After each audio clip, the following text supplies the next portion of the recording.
இது அகிலா, முன்பு அர்ச்சனா மற்றும் அவரது கணவர் மகேஷ், முன்பு அரவிந்த் ஆகியோரின் 10 வருட திருமண வாழ்க்கையின் கதை. ஆரம்பத்தில் இனிமையாக இருந்த உறவு மகேஷின் தவறான பழக்கங்களால் கொடுமையாக மாறுகிறது. வீட்டின் மாடிப்பகுதிக்கு வாடகைக்கு வரும் கௌதம், முன்பு கோவிந்த் என்பவர், அகிலாவின் வாழ்க்கையில் நுழைகிறார். அவரின் உதவியுடன் மகேஷ் பெங்களூருக்கு வேலைக்குச் செல்கிறார். மகேஷ் சென்ற பிறகு அகிலாவுக்கும் கௌதமுக்கும் இடையே புரிதல், பின்னர் தவறான உறவு ஏற்படுகிறது. இறுதியில் கௌதம் ஏமாற்றிவிட்டு போக மகேஷ் திரும்புகிறார். ஆனால் அகிலா தான் செய்த துரோகத்தின் எடையால் நசுங்குகிறார். வேலூரை அடுத்த ஒரு சின்னஞ்சிறிய நகரம். அங்கே ஒரு வசதியான வீட்டில் அகிலாவும் அவரின் கணவர் மகேஷும் வசித்து வந்தார்கள். 10 வருடங்களுக்கு முன்பு நடந்த அவர்களின் திருமணம் ஆரம்பத்தில் ஒரு கனவு போல் இருந்தது. மகேஷ் அகிலாவை ராணியைப் போல் பார்த்து கொண்டார். அவருக்கு பிடித்த ஆடைகளை வாங்கிக் கொடுப்பது, சிற்றுண்டி சாலைகளுக்கு அழைத்துச் செல்வது, ஊர்ப்புறங்களில் சுற்றித் திரிவது என்று ஒவ்வொரு நாளும் ஒரு புதிய பரிசு. அவருக்கு நான் தெய்வம் மாதிரி என்று அகிலா நினைத்தது உண்டு. ஆனால் காலம் மாறியது. மகேஷின் சின்ன சின்ன பழக்கங்கள் பெரும் மலைகளாய் வளர்ந்தன. போதை பழக்கம், அதிகப்படியான சந்தேகம், இரவு வரும் முன்பே அந்த வீட்டில் பதற்றம் தொற்றிக்கொள்ளும். இன்னைக்கு என்ன புதிய பிரச்சனையை கூட்டிட்டு வரப்போறான் என்று அகிலா பயந்து கொண்டிருந்தார். மகேஷ் திட்டுவார், சில நேரங்களில் கையும் கட்டையும் தூக்குவார். இருட்டும் நேரமானாலும் இன்னைக்கு எப்படி நிம்மதியா தூங்கப் போகிறோமோ என்ற யோசனைதான் அகிலாவின் மனதில் குடிகொண்டிருந்தது. அவரின் ஒரே மகன் அருண் பள்ளி படிப்பில் பிஸியாக இருந்தான். அவன் மீதான பாசமும் கணவரின் கொடுமையும் சேர்ந்து அகிலாவை உள்ளுக்குள் தினமும் கொஞ்சம் கொஞ்சமாக சிதைத்து கொண்டிருந்தது. அந்த சமயத்தில்தான் அவர்கள் வீட்டின் மாடி வெறுமனே கிடந்தது. கொஞ்சம் வாடகை வருமானம் கூடுதல் என்று நினைத்த மகேஷ் மாடியை வாடகைக்கு விட முடிவு செய்தார். அப்படித்தான் அந்த வீட்டிற்குள் கௌதம் நுழைந்தார். கௌதம் ஒரு தனியார் நிறுவனத்தில் வேலை பார்த்தவர், திருமணமானவர். ஆனால் அவரின் மனைவியும் குழந்தைகளும் ஊரிலேயே தங்கிவிட்டார்கள். வேலை காரணமாக அவர் மட்டும் தனியாக இந்த நகரத்திற்கு வந்திருந்தார். கௌதம் வந்து சில நாட்களிலேயே அகிலாவுக்கு புரிந்தது, இவர் ரொம்ப நல்லவர். வீட்டில் ஏதாவது சண்டை வந்தால், மகேஷ் குரலை உயர்த்தினால் அல்லது அடிக்க கையை ஓங்கினால் கௌதம் குறுக்கே வந்து நிற்பார். ஏன் ஐயா இப்படி? அவங்க உங்களை நம்பி வந்திருக்காங்க, கொஞ்சம் பண்பாயிருங்க என்று அமைதியாக பேசி மகேஷை சமாதானப்படுத்தி வைப்பார். அந்த அளவுக்கு அவர் வார்த்தைகளில் ஒரு மென்மை இருந்தது. அகிலாவின் மனம் நீண்ட நாட்களுக்குப் பிறகு ஒரு நண்பனை பெற்ற மகிழ்ச்சியில் லேசாக விரிய ஆரம்பித்தது. ஆனால் அந்த மகிழ்ச்சிக்குள் ஒரு முட்கள் இருப்பதை இன்னும் அவர் அறியவில்லை. அடுத்த பகுதியில் மகேஷின் குடும்பம் திடீரென கடன் சிக்கலில் சிக்கித் தவிக்க, அகிலாவின் வாழ்க்கையில் கௌதம் எவ்வாறு பெரும் மாற்றத்தை ஏற்படுத்துகிறார் என்பதை பார்ப்போம். காலப்போக்கில் மகேஷின் தொழில் முயற்சிகள் ஒவ்வொன்றாக தோல்வியடையத் தொடங்கின. முன்பெல்லாம் நன்றாக சம்பாதித்த அவர் இப்போது கடன்களுக்குள் சிக்கி மூச்சு திணறினார். அந்த கடன்கள் ஒவ்வொரு நாளும் அவரை மேலும் ஆக்ரோஷமாக்கின. வீட்டில் சண்டைகள் அதிகமாயின. எல்லாத்துக்கும் நீதான் காரணம் என்று அகிலாவை குறை சொல்ல ஆரம்பித்தார். இந்த நிலையில் ஒரு நாள் அகிலாவால் மனதை கட்டுப்படுத்த முடியவில்லை. மாடியில் துணி காயப்போன போது கௌதமும் அங்கு இருந்தார். எங்க வீட்டு நிலைமை தெரியும் இல்லையா என்று கேள்வி கண்களுடன் அகிலா மெதுவாகச் சொன்னார். கௌதம் அமைதியாக கேட்டார். எனக்கு ஒரு விஷயம் தெரியும் என்றார் கௌதம். பெங்களூரில் ஒரு நிறுவனம் இருக்குது, நல்ல சம்பளம். உங்க கணவருக்கு அங்கே பொருத்தமான வேலை கிடைத்தால் அவரால் கடனை அடைத்து புது வாழ்க்கை ஆரம்பிக்க முடியும். நானே அவரிடம் பேசுகிறேன், நீங்களும் பேசி பாருங்கள். அகிலாவுக்கு ஒரு பக்கம் மகிழ்ச்சி, இன்னொரு பக்கம் சந்தேகம். ஆனால் பேசாமல் இருப்பதை விட பேசுவதே மேல். அன்று இரவு தயங்கி தயங்கி மகேஷிடம் விஷயத்தை சொன்னாள். கௌதம் சொன்னார், உங்களுக்கு ஒரு வேலை வாங்கித்தர முடியும் என்று. மகேஷ் முதலில் ஒரு நிமிடம் மௌனமாக இருந்தார். பிறகு, சரி, இங்கு இருந்தும் பயனில்லை, அங்கே போனால் ஒரு வேலை நல்லா இருக்கலாம் என்று முடிவெடுத்தார். அதற்கு அடுத்த நாளே கௌதம் தன்னுடைய பழைய தொடர்புகளை பயன்படுத்தி மகேஷுக்கு வேலை வாங்கிக் கொடுத்தார். மாதம் 50,000 ரூபாய் சம்பளம், தங்குமிடம் இலவசம், சாப்பாட்டுச் செலவு மட்டும், மீதி பணத்தை சேமிச்சு வச்சுக்கலாம் என்று கௌதம் அகிலாவிடம் சொன்னபோது அகிலாவின் கண்கள் மகிழ்ச்சியால் மின்னின. மகேஷ் மனைவி பிள்ளைகளை விட்டு பிரிவது வேதனையாக இருந்தாலும் புதிய தொடக்கத்தின் நம்பிக்கையில் பெங்களூருக்கு புறப்பட்டார். செல்லும் முன் என் கடனை தீர்த்துட்டு 6 மாசத்திலோ 1 வருஷத்திலோ தான் திரும்பி வருவேன். அதுவரை என்னை யாரும் கூப்பிட வேண்டாம். என் தப்பை நானே சரி பண்ணிக்கிறேன் என்று சொல்லிவிட்டு போனார். அவர் போனும் கூட எடுக்க மாட்டேன் என்று சொல்லி போனது அகிலாவை சிறிது கவலைப்படுத்தினாலும் இது அவருக்கு நல்லது என்று தன்னைத்தானே சமாதானப்படுத்திக் கொண்டாள். அடுத்த பாகத்தில் மகேஷ் பெங்களூருக்கு சென்ற பிறகு அகிலாவுக்கும் கௌதமுக்கும் இடையேயான உறவு எப்படி இறுக்கமாகிறது, எப்படி ஒரு தவிர்க்க முடியாத கட்டத்தை நெருங்குகிறது என்பதை காண்போம். மகேஷ் பெங்களூருக்கு போன பிறகு வீடு வெறிச்சோடி போனது போலிருந்தது. அருண் பள்ளிக்குச் செல்வான், திரும்பி வந்ததும் பாடம் படிப்பான். அகிலாவுக்கு அந்த வீட்டின் ஒவ்வொரு மூலையிலும் மகேஷின் நினைவுகள் குடிகொண்டிருந்தன. ஆனால் மகேஷ் தான் வெளியேறும்போது சொன்னது போல் போனிலேயே தொடர்பு கொள்ளவில்லை. ஒருவேளை வேலையில் மும்முரமாக இருப்பார் என்று நினைத்து அகிலா தன்னை தேற்றிக்கொண்டாள்.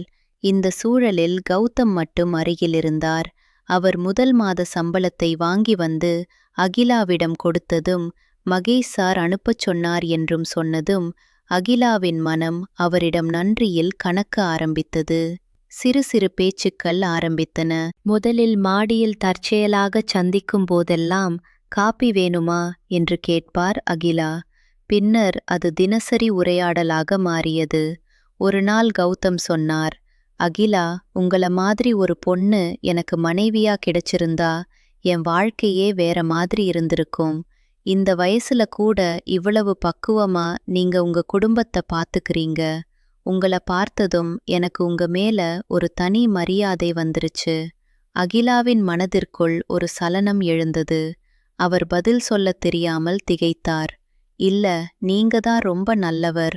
உங்க உதவி இல்லேன்னா என் கணவரை பெங்களூருக்கு அனுப்பியிருக்கவே முடியாது என்று சிரித்தபடி சொன்னார். ஆனால் அந்தச் சிரிப்பிற்குள் ஒரு புதிய உணர்வு முளைத்து கொண்டிருந்தது. பேச்சு முதலில் சாட்டில், பின்னர் ஆடியோ காலில், இப்போது வீடியோ காலில். ஒவ்வொரு நாளும் தனிமையின் நீளம் கௌதமின் குரலால் நிரப்பப்பட்டது. இது தவறு என்று அகிலாவின் உள்ளுணர்வு எச்சரித்தது. ஆனால் பல ஆண்டுகளாக புறக்கணிக்கப்பட்ட, துன்புறுத்தப்பட்ட ஒரு மனம் சற்றே அரவணைப்பு கிடைத்த போதெல்லாம் அதில் சிக்கிக்கொள்ளும். அகிலாவும் அந்த மையத்தில் நிற்பதை உணர்ந்தார். அடுத்த பாகத்தில் பிறந்தநாள் இரவு ஒரு முக்கிய திருப்பமாக அமைகிறது. அகிலாவும் கௌதமும் நெருங்குகிறார்கள். ஆனால் அந்த நெருக்கம் எங்கு கொண்டு சேர்க்கும்? அகிலாவின் பிறந்தநாள். காலையில் அருண் பள்ளிக்குச் சென்றான். மகேஷிடமிருந்து எந்த அழைப்பும் வரவில்லை. மனதிற்குள் ஒரு வெறுமை. ஆனால் அதை சமாளித்து கொண்டாள். இரவு 9 மணி இருக்கும். அகிலா டிவியில் ஏதோ பார்க்காமல் வெறுமனே உட்கார்ந்திருந்தாள். அப்போதுதான் ஃபோன் ஒலித்தது. கௌதம், இன்னைக்கு உங்க பிறந்த நாள், எனக்கு தெரியும். நான் கேக் வாங்கிட்டு வந்திருக்கேன். ஒரு நல்ல ரெஸ்டாரண்ட்ல சாப்பாடும் வாங்கிட்டு வந்திருக்கேன். நீங்க மாடிக்கு வர்றீங்களா அல்லது நான் கீழே வரட்டுமா? அகிலாவின் இதயம் வேகமாக அடித்து கொண்டது. நீங்க கீழே வந்தா யாராச்சும் பாத்துருவாங்க. நான் துணி காய போடுற மாதிரி மாடிக்கு வரேன் என்றாள். மாடியின் பின்புறம் இருண்டிருந்தது. ஆனால் ஒரு சிறிய மேஜையில் மெழுகுவர்த்திகளை ஏற்றி வைத்திருந்தார் கௌதம். கேக், சாப்பாடு, ஒரு சின்ன பரிசு பொட்டலம். இந்த வயசுல வேற ஒன்னும் வேணாம், இந்த நினைவு போதும் என்றாள் அகிலா. அந்த இரவு நீண்ட உரையாடலாக மாறியது. 2 பேரும் உட்கார்ந்து பேசிக் கொண்டிருந்தார்கள். சில வேளைகளில் கௌதம் அவள் கையை தொட்டு பேசினார். அது அவனுக்கும் அவளுக்கும் ஒரு புதிய அனுபவம்.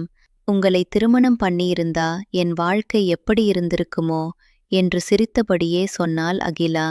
பதிலுக்கு கௌதம் பதில் எதுவும் சொல்லவில்லை. அவன் விரல்கள் அவள் முடியை வருடின. அந்த தொடுகையில் உலகமே நின்றது போலிருந்தது. தொடர்ந்து 1 மணி நேரத்திற்கும் மேலாக பேசிக் கொண்டிருந்தார்கள். ஆனால் திடீரென்று மின்சாரம் தடைப்பட்டது. கிரவுண்ட் வந்து போனது. இருட்டில் இருவருக்கும் இடையே தூரம் குறைந்தது. அகிலாவின் மனதில் ஏதோ ஒரு வலுவான இழுப்பு, கௌதமின் குரலில் ஒரு சூடு. அந்த இரவு அவர்கள் இருவரும் கணவன் மனைவியைப் போல ஒன்றாக இருந்தார்கள். மறுநாள் விடிந்தது. காலையில் அகிலா மாடிக்கு சாதாரணமாகச் சென்று துணிகளை எடுத்து வந்தாள். ஆனால் அவள் முகத்தில் ஒரு புதிய ஒளி இருந்தது. பகல் நேரங்களில் அருண் பள்ளியிலிருக்கும் போதெல்லாம் மாடி அறையே அவர்களின் இரகசிய உலகமாக மாறியது. கௌதம் சில சமயங்களில் பணமும் கொடுப்பார். இது அவசரத்திற்கு என்று சொல்வார். அகிலா வாங்கிக் கொள்வாள். ஆனால் அதற்கு ஈடாக தன்னை அவருக்கு முழுமையாக பறிகொடுத்து கொண்டிருந்தாள். அடுத்த பாகத்தில் எதிர்பாராத திருப்பம். கௌதம், நான் ஊருக்கு போயிட்டு வரேன் என்று சொல்லிச் செல்கிறார். ஆனால் அவர் திரும்பி வரவில்லை. அகிலாவுக்கு புரிகிறது, இவர் தன்னை பயன்படுத்திக் கொண்டு ஏமாற்றிவிட்டார். அந்த மகிழ்ச்சி நீண்ட காலம் நீடிக்கவில்லை. ஒரு நாள் கௌதம் சாதாரணமாகச் சொன்னார், நான் ஊருக்கு போயிட்டு வரேன், 2 நாளில் திரும்பிடுவேன். சாமான்களை எடுத்துக்கொண்டு சென்றார். அகிலா அவரை கேட்கவில்லை. எப்போ வருவீங்க என்று மட்டும் கேட்டாள். 2 நாள்ல என்று சொல்லிச் சென்றார். அந்த 2 நாட்கள் கழிந்தன. 3, 4, 1 வாரம். கௌதம்தின் அறை பூட்டிக் கிடந்தது. அகிலா முதலில் பொறுமையாக இருந்தாள். பிறகு போனில் தொடர்பு கொள்ள முயன்றாள். போன் ஸ்விட்ச் ஆஃப் வந்தது. 1 முறை, 2 முறை, 10 முறை, பதிலில்லை. அவளுக்கு மெல்ல மெல்ல உண்மை புரிய ஆரம்பித்தது. இவர் என்னை பயன்படுத்திக் கொண்டு ஓடி போயிட்டாரா? இவருக்கு என்னை திரும்பி வரவே மனசில்லையா? எண்ணங்கள் அவளை கொத்தி கொத்தி கேட்டன. நாட்கள் மாதங்களாக மாறின. ஏறக்குறைய 8 மாதங்கள் கழிந்தன. கௌதம் பற்றிய எந்த செய்தியும் இல்லை. மகேஷ் பெங்களூரிலிருந்து ஒரு கடிதம் கூட அனுப்பவில்லை. அகிலா முழு தனிமையில் இருந்தாள். நான் தான் தப்பு பண்ணிட்டேன். என் குடும்பத்தை காப்பாத்த நினைச்ச இடத்துல நானே அதை அழிச்சிட்டேன் என்று பல இரவுகள் தூக்கமின்றி அழுதாள். கௌதம் சொன்ன ஒவ்வொரு வார்த்தையும் பொய்யாகத் தோன்றியது. உன்ன மாதிரி மனைவி கிடைச்சிருந்தா, இவ்வளவு நாட்களாக சொன்ன அந்த வார்த்தைகள் இப்போது விஷமாயின. இவருக்கு வேற யாரோ இருக்காங்க, நான் ஒரு விளையாட்டுதான். அவளால் அருணை மட்டும் கவனித்து கொள்ள முடிந்தது. மற்றபடி அவளின் மனம் ஒரு குப்பை தொட்டியாக இருந்தது. அவமானமும் குற்ற உணர்வும் ஏமாற்றமும் மாறி மாறி வந்து கொண்டிருந்தன. இனி என் வாழ்க்கையில் நல்லது எதுவும் நடக்கப் போவதில்லை என்று அவள் நம்பத் தொடங்கினாள். அடுத்த பாகத்தில் சரியாக 8 மாதங்கள் கழித்து மகேஷ் திடீரென்று திரும்பி வருகிறார். திரும்பி வந்த அவர் அகிலாவிடம் மன்னிப்பு கேட்கிறார். ஆனால் அகிலா தான் செய்த துரோகத்தின் நினைவில் எப்படி வெளியேறுவது? ஒரு மழைக்கால மாலை, கதவு தட்டப்படும் சத்தம் கேட்டது. அகிலா எழுந்து போய் கதவை திறந்தாள். முன்னால் நின்றது மகேஷ். அவர் உடல் களைப்பாக இருந்தது. ஆனால் கண்களில் ஒரு புதிய ஒளி இருந்தது. என்ன மன்னிச்சிடு அகிலா என்றார் அவர் நின்ற இடத்திலிருந்தே. நான் எல்லா கெட்ட பழக்கத்தையும் விட்டுட்டேன். எடுத்த கடன்களையெல்லாம் அடைச்சிட்டேன். பேங்க்ல டிரான்ஸ்ஃபர் பண்ணி முடிச்சிட்டேன். மிச்சம் இந்த சேமிப்பு இருக்கு. இனி உனக்கும் அருணுக்கும் நல்லதுதான் செய்வேன். அவர் சொன்ன ஒவ்வொரு வார்த்தையும் உண்மையாகப்பட்டது. அவர் குனிந்த தலை, நெகிழ்ந்த குரல். உம்மேல பாசம் இருக்கிறதால தான் இப்போ திரும்பி வந்தேன். திருந்திட்டேன். இனி முழு சந்தோஷமாவே வாழலாம். அகிலாவின் கால்கள் தரையில் பதியவில்லை. அவரை கட்டிப்பிடித்து அழவேண்டும் போலிருந்தது. ஆனால் எங்கோ ஒரு இடத்தில் குற்ற உணர்வு ஒரு முள்ளாய் நின்றது. அவர் நம்பிக்கையோடு வந்திருக்கிறார். நான் என்ன சொல்வது? நானும் ஒரு துரோகம் பண்ணிட்டேன். வேற ஒருத்தரோட, கௌதமோட. வார்த்தைகள் தொண்டையில் சிக்கிக் கொண்டன. ஏன் அமைதியாயிருக்கே கேட்டார் மகேஷ். இவ்வளவு நாளும் தனியாயிருந்ததால மனசு ஒத்துக்கலையா? நான் இருக்கேன், பயப்படாதே. அகிலாவிற்கு ஒரே ஒரு விஷயம் புரிந்தது. இவருக்கு உண்மை தெரிஞ்சா இவர் என்னை விட்டுட்டு போயிடுவார். இவ்வளவு தூரம் பொருட்படுத்தி கேட்ட மன்னிப்பு கூட நின்று போகும். அவள் மெதுவாக அவரை உள்ளே அழைத்துச் சென்றாள். நான் மகிழ்ச்சிதான் என்று போலிச் சிரிப்புடன் சொன்னாள். ஆனால் இரவில் மகேஷ் தூங்கிய பின் அவள் தலையணையில் முகத்தை புதைத்து அழுதாள். இப்போ இவருக்கு விசுவாசமா இருக்கணும், இதுக்கு மேல பொய் சொல்லக்கூடாது, ஆனா உண்மையை சொல்லவும் முடியாது. அடுத்த இறுதி பாகத்தில் மகேஷ் அகிலாவை பெங்களூருக்கு அழைத்துச் செல்கிறார். ஆனால் அகிலா தனக்குள் ஒரு முடிவெடுக்கிறாள். அந்த முடிவு என்ன? அவளின் மனநிலை எப்படி மாறுகிறது? சில நாட்களில் மகேஷ் ஒரு முடிவோடோடு வந்தார். இனி நாம எல்லாரும் பெங்களூருக்கே குடிபோறது, அங்கே புது வாழ்க்கை, உனக்கு ஒரு மறுபிறப்பு கொடுக்கிறேன். அகிலா மறுக்கவில்லை. அவளுக்கு இந்த வீடும் மாடியும் அந்த நினைவுகளும் ஒரு விஷக்கனவாக இருந்தன. கௌதம் இங்கு இல்லை, அவன் வரவும் மாட்டான், போகட்டும் என்று முடிவெடுத்தாள். பெங்களூரில் புது வீடு, புதிய சூழல். மகேஷ் மனமுவந்து அகிலாவை கவனித்து கொண்டார். சின்ன சின்ன பரிசுகள், வெளியூர் பயணங்கள், அவள் விரும்பியதை செய்தார். மறந்திடு, இப்போது புதிதா ஆரம்பிப்போம் என்று சொல்லி அவளை தேற்றினார். அகிலாவும் முயன்றாள்.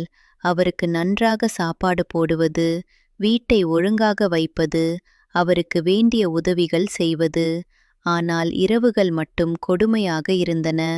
ஒவ்வொரு இரவும் அவளை தொடும்போது, கௌதம் இப்படித்தான் தொட்டான் என்ற எண்ணம் மின்னலாய் வந்து போகும். அவளால் முழுமையாக அவரிடம் ஒன்றுவதற்கு முடியவில்லை. மகேஷ் அதை உணர்ந்தாரோ என்னமோ, ஆனால் அவர் வெளியே காட்டிக்கொள்ளவில்லை.